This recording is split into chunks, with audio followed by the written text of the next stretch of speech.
hayatımdır, ben Valla necə senden çok istəyirəm, olup elə dalım biz yaşayaram. görürüz. Sen hayatın ne olur? Seni kimi xoruzlar ama gider oradan Ha. bakırsan burada onu diye Ben sana bilərsən. bir şey göstereyim. Ben geçərəm. Sen bir şey göstereyim. Yani buna bakın. Uşaqlar bunu ekran kaydı eləyin. Göstərin.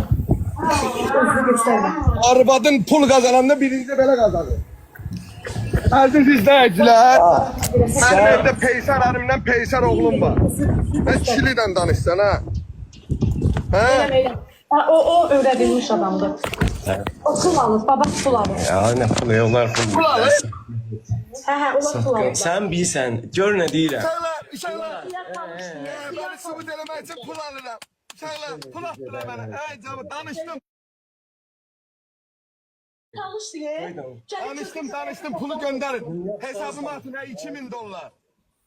Sağ başka.